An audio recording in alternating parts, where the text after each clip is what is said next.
body's pretty amazing. You can actually recover from a lot of damage, and it can take time. But I mean, I have patients, 60 something year old women who reverse osteoporosis, in a year or less by eating just a strict carnivore diet and exercising, lifting weights and things. So, that's a dramatic improvement. So, it can take time though, and that's the thing that people need to understand. There's no shortcuts. You walk 10 miles into the woods, you're walking 10 miles out, so it's not like you just say, oh, I'm carnivore now, so everything's perfect. Well, no, you have high blood pressure, you have diabetes, you have other chronic conditions. It will take time to undo the damage of 60 years of eating the wrong thing and damaging your body.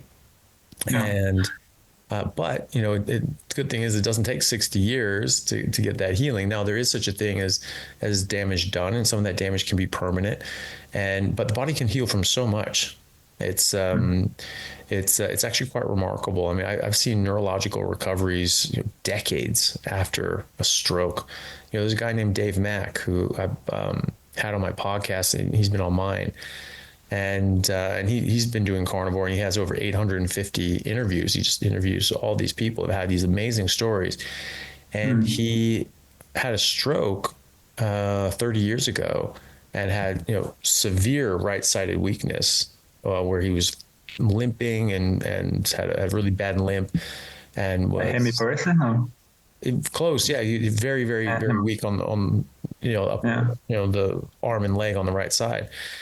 And he had done ketogenic diets and Atkins and different sorts of things, but he's a very stable neurology on his right side, and couldn't really go up and down stairs very well, would fall very, very easily, trip and lose his balance. And then he went carnivore, and 2 months into it, his wife mentioned to him, he's like, hey, you're not limping anymore. What's going on? He's like, wait, are you serious? Like, videotape me. He's videotaped him. He's just walking normally. Wow. And now he can run up and down stairs, whereas before he was just clinging onto the rail with his left hand to just desperately try to not fall. And he's made this massive neurological recovery 30 years later, which is just really, any textbook would tell you that's impossible. Of course, and yet it happened, Yeah. And you have a videotape. He has videotapes of himself, walking with his daughter, and he's got this pronounced limp. And in multiple videos of this is just, that's how he was. And then all of a sudden, now he's walking normal. He doesn't have a limp.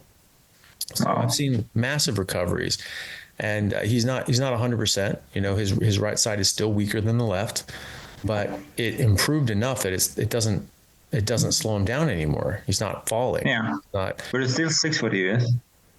Say again? It still sticks with you. Like, okay, like you still have some late problems, but like you can fix maybe 90% or something. Like, yeah, exactly. For example, he still has some residual weakness. Hey guys, just want to take a second to thank our sponsor, Carnivore Bar. I don't promote many products because honestly, all you need to be healthy is to just eat meat. For those times that you're out hiking, road tripping, or stuck at work and you want a nutritious snack that is just meat, fat, and salt if you want it, the Carnivore Bar is a great option.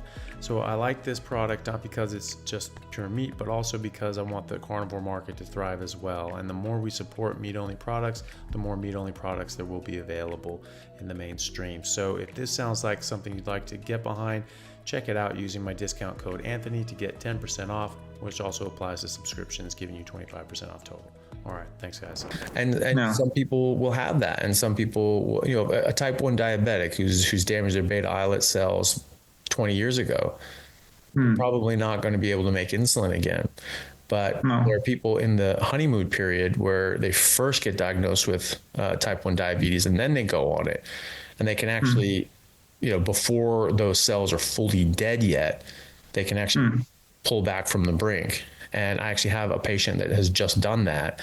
She was, she went to the hospital with diabetic ketoacidosis 2 months ago, and, was very sick. When she got released from the hospital, her husband, who was a patient of mine, brought her in and wanted to get like a whole battery of tests done and go into this and, think about doing carnivore. And I was like, look, I think that's a good idea. We're already seeing, reports of people that are able to reverse their type 1 diabetes if they catch it early enough, and you're a week out from it. So, let's just get on this. And so she did, and she went fully ketogenic, mostly carnivore. Sometimes she had a bit of a slip here, had some, nuts or something like that. And it would actually just completely mess up her blood sugar.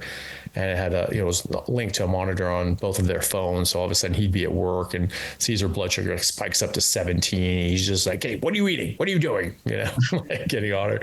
And so, she did this, and she started feeling a lot better. I mean, at first her blood sugar was all over the place. She was using all sorts of different doses of insulin, and then she had to go, and she would go too low, and then she'd have to eat a bunch of sugar and drink sodas to get it back up, and then more insulin, and it was just playing that stupid game. And and then she just went on a ketogenic carnivore diet, and that just leveled right off. And so she would just take a very predictable amount of insulin.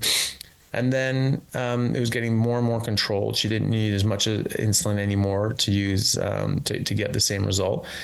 And so she went, well, how do we check if this is working? I'm like, okay, well, we check your C-peptide, which is molecule. So insulin comes together with C-peptide, and then when it gets released, it breaks off. So you have insulin and C-peptide. But if you just inject insulin, you're only getting the insulin, so you won't get C-peptide. So you test the insulin, but you also test the C-peptide. So she had normal levels of insulin, but she also had a bit of C-peptide. Okay, so her body is making insulin still. It's at the lower edge of normal, but it was still there. And so we just kept going. And then I saw her a month later. Now she's off all insulin, and she has perfect blood sugar control, and her insulin is actually perfect. And she has C-peptide, and she has more C-peptide now. Now she's up in the middle of the range instead of the bottom end of the range. So she's making insulin again. Her body has recovered. And, as long as she keeps eating the way that she's eating, she will probably be fine and be able to live normally. So, certain things you can catch early enough. If somebody has a developmental issue like autism, and you catch it while they're a child and adolescent, when the brain is still growing and developing, you can actually catch up on a lot of things. And it may not be exactly as it were if you were eating, exactly the way that you should be biologically, and didn't have any sort of insults or injuries or anything like that, or chemical exposures that may have precipitated this. But it can help, and it can help the brain sort of develop more appropriately. And the younger you get somebody with autism or another developmental issue, the better you're going to get. Like if you have crooked teeth and a small jaw or something like that, and you get them eating properly, like your facial bone structure will start actually growing in a more normal fashion. Yeah, and so, I felt that myself. Yeah, and if you're an adult, these things are solid. Now you're going to change your physical appearance because you're going to get cutaneous inflammation and fat and things like that, alpha there. So your face is going to trim up, and you're going to get more sort of a chiseled sort of appearance. But when you're developing, your bone structure will start to change and improve. So and then if you're you have an adult who has autism or a developmental issue, they're going to get improvements, but it may not be that they can undo all of that. And if someone has a severe learning disability, I know I have patients that have children with severe learning disabilities. Like dyslexia? No, like autism or maybe like a brain injury, like a traumatic brain injury, from like an accident or something like that as a child. And like a car accident or something like that, and or a brain injury of some other description, and they will be the way they've been for a long time, and then all of a sudden they change their diet, and there's it's not going to all of a sudden undo all of that damage, but you get these very positive improvements. Sometimes things calm down, they're a bit more settled. They understand things a bit better. They're able to communicate a little better. One patient's daughter was completely nonverbal, hadn't spoken in years since the accident. And all of a sudden she's sort of making, sort of grunting noises and trying you see like she's appearing to try to speak and try to communicate, even though it's not really, fully formed. There's still that attempt, and there hasn't been an attempt in years, so, things like that, you can still see improvements, even though they, it may not be as much as you would want. So there's definitely, there's definitely a thing called damage done, and you can only undo a certain amount, but some people can undo a lot, and sometimes that healing can be very significant. And so it's just a matter of seeing what happens and how you do. Yeah. That's a good answer. Yeah. But it can improve everybody. I mean, there's never a bad time to stop eating poison, right?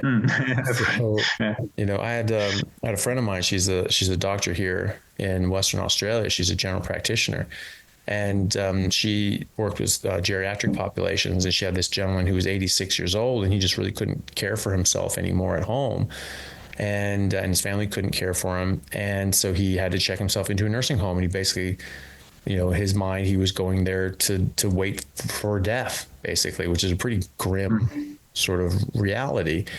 And then he came across a carnivore diet, and just a sort of a last ditch effort to improve his life and to get some independence back, he went on it, and within 3 months he was back living at home independently.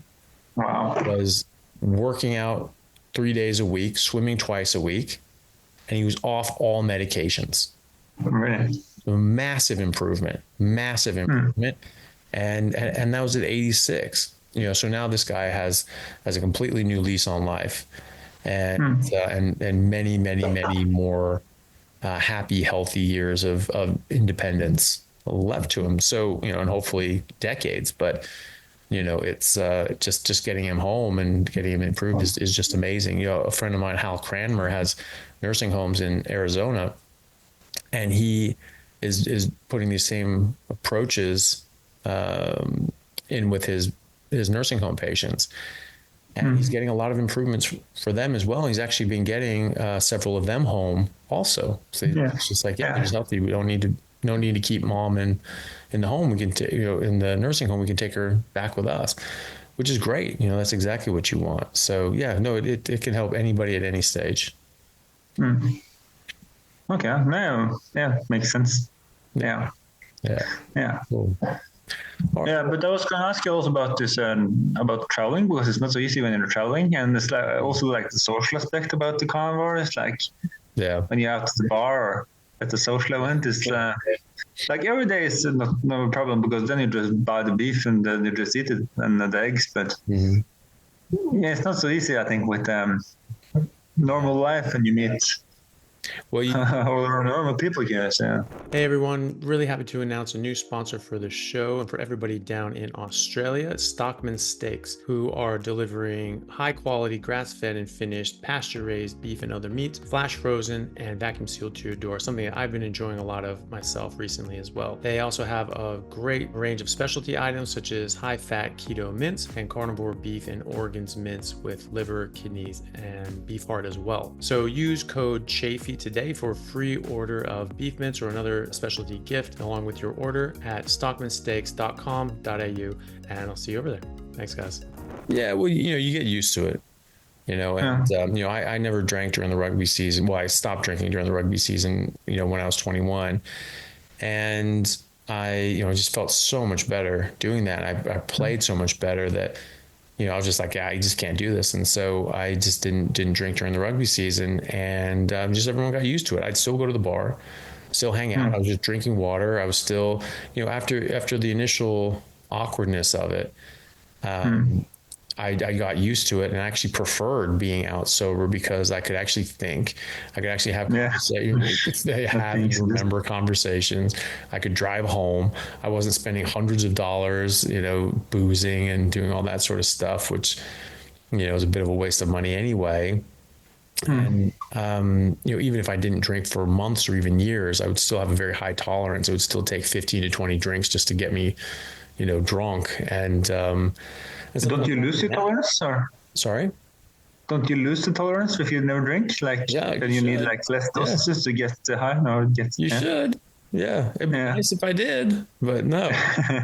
It wasn't that I had a tolerance because I, built it up from drinking so much. It's just my body just burns this stuff up really quickly. And so it just doesn't affect me very much. And so, I would have to drink a lot, and I hated that too, because I knew it was causing so much damage to my body. Other people would have like 4 or 5 drinks and just having a great time. Like I'd need 14, to get to that same level. And but you're big, I think so. Yeah, just poisoning myself. And I'm just a big guy and my good liver, I guess, and so it would take a lot. It would cost a lot. I knew it was damaging my body, and that bugged the hell out of me. And so it was actually nice when I stopped drinking during the rugby season and could go out. And when I got used to it, it was weird at first, but after a few times going out, I actually preferred it. And it was great. And I still had the same amount of fun. The main thing about getting drunk is that you get disinhibited and you just sort of let loose and cool out and you have a good time and say stupid things and make dumb jokes and just enjoy yourself. And then all of a sudden, being in that environment around other people in that spirit, I could do it too. I was just there having fun, and there wasn't a problem. Traveling, there's always, unless you go to a vegan restaurant, there's always meat on the menu. You can always get something. You can even just go to McDonald's and get the burger patties. They do it in a panini press. They don't use seed oils or anything like that. Burger King, they flame grill it. So, you could do that in a pinch. It's not ideal, but it's better than nothing. And, or like a regular plate and just eat the meat. Maybe, that's it. That's exactly it. So there's always something, and so you order the fish, you order the chicken, you order the beef, you order whatever, and you just eat that. And you just forget the side. So, I travel a lot, and, I don't really have a problem. It's really about, if you're determined to do this, because this is just how you feel the best, and you don't want any of that stuff in your body, you work around it. It's like, it's like anything else. Like if you have a good reason why not to do something, you'll figure out, how to do it. Really. But have you seen Game of Thrones? Yeah. So you know what Cersei says when she blows up that building with all the preachers and the priests? Oh yeah, what's that? A lion doesn't care himself with the opinion of a sheep. A lion doesn't doesn't care himself with the opinion of a sheep. Yeah, exactly. Yeah. That was kind of cool expression. Yeah. I was thinking about that when she said that. That was kind of a cool thing to say. Yeah. Like the Lannisters always used to say that, like they have different posts during the series about this, and they used to say it. So because everybody hated him. Yeah. No, it's a pretty hard line. That's the thing. If you have a good reason why you're doing something, and you have, then you'll just do it. It's not that big a deal. And, if I'm on a plane and, sometimes I'm on these planes for 15 hours, 16 hours, and that's just in the plane, in the air. But, they won't have any meals that I really want. Maybe I could pick out a couple pieces of meat, but it almost just doesn't seem worth it, because then I've got this just tray in front of me and I'm not eating any of it. It's just sort of a waste. It's just like, I'm just not going to eat it. I would rather not eat anything than eat garbage that's bad for me. Yeah. And fasting is not bad anyway, so. No, it's not. We're of course we're used to doing it. We don't have to eat multiple times a day. We go days without eating and do just fine. And eventually it'll be too much. But if you don't have anything good to eat, don't eat. If you're actually in a famine and you're starving, and you don't have access to good quality meat, fine. Any port in a storm for survival. But if you're just on a plane somewhere, you're just like, okay, well, I don't have anything to eat today. Fine, you're not starving. Just get something tomorrow. Okay, you're gonna be here for 2 days. You can find a McDonald's. You can get something here or there, and go to Safeway and just eat a raw steak as long as it's not contaminated. It's like I've done that. that's something that I've done. It's just like, or get a ham, like a salt cured ham, and just eat that. I went camping. I just bought a big ass ham and a chunk of butter, and that's what I ate. I had a big slice of butter with a big chunk of ham, and I would just eat these, these ham and butter, hand. The ham is like a pork, isn't it? It is, yeah. It's like a pork leg, and it has fat on it. It's otherwise pretty lean. But isn't like ham like a worse piece of meat than the rest, or? Yeah, well, it depends. If you have autoimmune issue, you probably avoid pork and things like that. But it depends on what it's fed. If it's fed a bunch of like corn and soy, that's not ideal. But it's not. It's still meat. It's better than eating spinach. And so so the thing is like even if you don't have your perfect ideal meal, you have options. So like I was out in the middle of the bush in Australia camping, and I had a whole bunch of meat in a cooler, and I'd cut up steaks, and then I'd put them on a skewer and just roast them over the fire like marshmallows. It was amazing. It was amazing. And then I ran out of that, and so I was like, going to the store, and they didn't really have, the sort of the beef that I wanted, but they had these big ham legs. I'm like, done. Grab a big ham leg and a chunk of butter, and cut off big chunks of this stuff, and that's what I ate for a few days, and it was fine. You figure it out. But doesn't it get heavy, like if you're hiking for like 5 days, because you have to carry all the meat? Or? No, it's it's very nutrient dense. I mean, obviously you're getting like a bunch of rice that you add water to, that's pretty easy. But, if you're getting like, I wasn't just backpacking. I was out with my car. And so I was camping. Okay, yeah, that's different. So I could leave that stuff in the cooler, and then I would go out and I'd do different hikes and all that sort of stuff, and go out in nature. Yeah.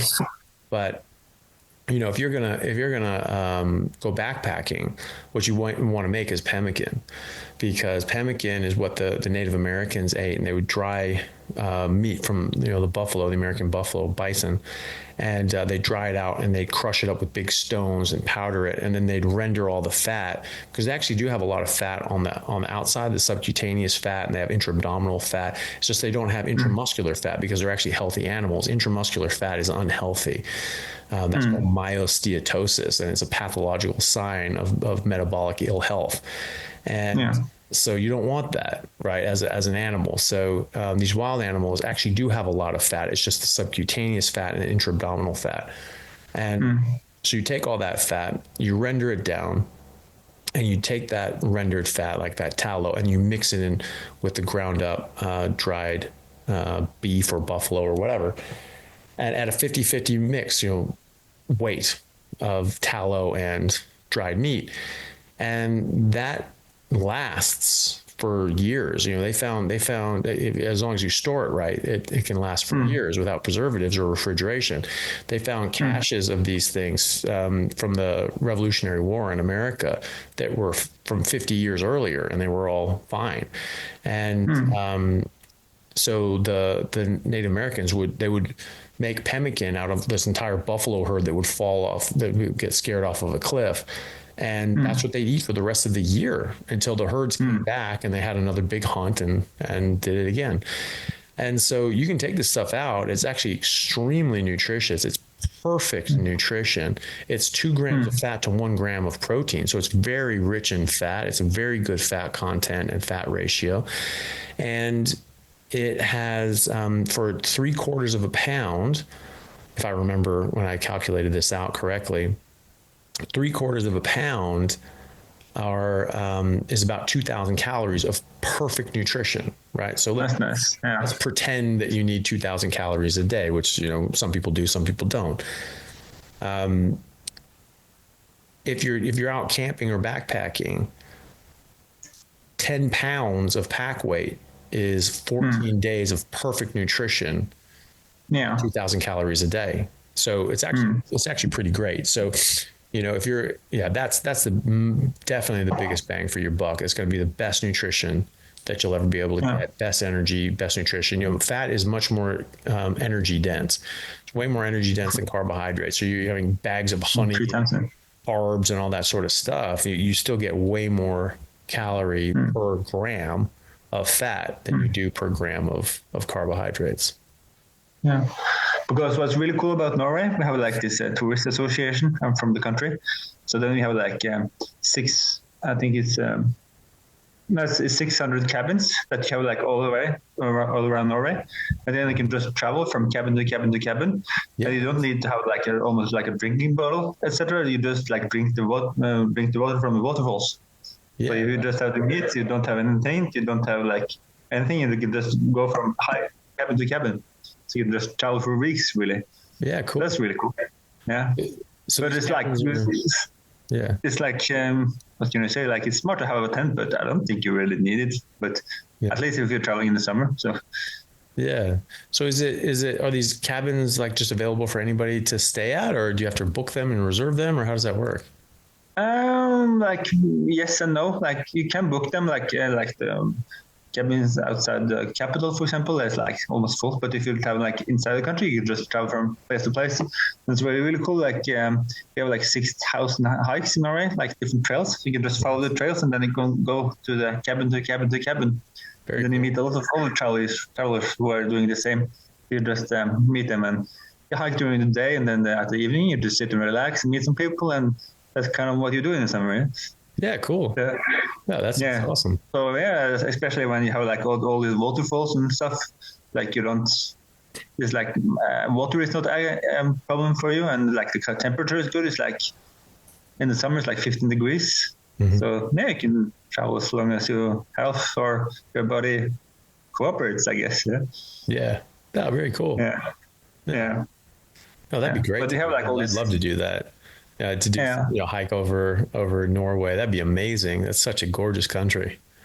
Yeah, I think I recommend to do it. Like we have like a lot of tourism coming here, so like in Stavanger, it's like 700,000 tourists coming here, and we're like 150,000 people. So imagine like all this tourism coming here and to see the fjords and everything. Yeah, so that's why kind of the cool people do. Like they travel just from cabin to cabin, they just travel for weeks. Yeah. And then you just meet some people and have like really cool conversations, and like you don't use phone or something. You just like maybe have like a compass and map, and maybe some and then you just follow the trail. Yeah, very cool. Yeah. Well, Aleksander, I really appreciate you taking the time. It was a real pleasure talking to you, and keep talking. It's a big honor for me. Yeah. I really appreciate it. And it's great to hear your story. And from that perspective, the carnivore diet doesn't just help, people that are sick or in athletics or whatever. It just helps people live their life and whatever they want to do in their academic and professional endeavors. So thank you very much for sharing your story. I really appreciate it. Especially for, like chess and like for brain performance, like for exams or something, or if you just want to like push your brain for like 3 weeks or something. I think it's just for the steady energy. Yes. Yeah. Studying, people, people studying for exams and studying for the MCATs and, board exams. It just helps your brain work and helps you buckle down and stay focused and be able to get your work done and in a way that's not depressing and horrible and burns you out. So it's really good. I had some friends that were really into hunting, and I wanted to go out with them, but I just haven't sort of made it out. Everything's just a bit busy. I don't know the rules of hunting in Australia. I think you have to, somebody who has a farm and be able to go out there, and you can sort of. Okay, so they own the land, huh? Yeah, and so I think you can hunt kangaroo and things like that. And I know people who hunt kangaroo, but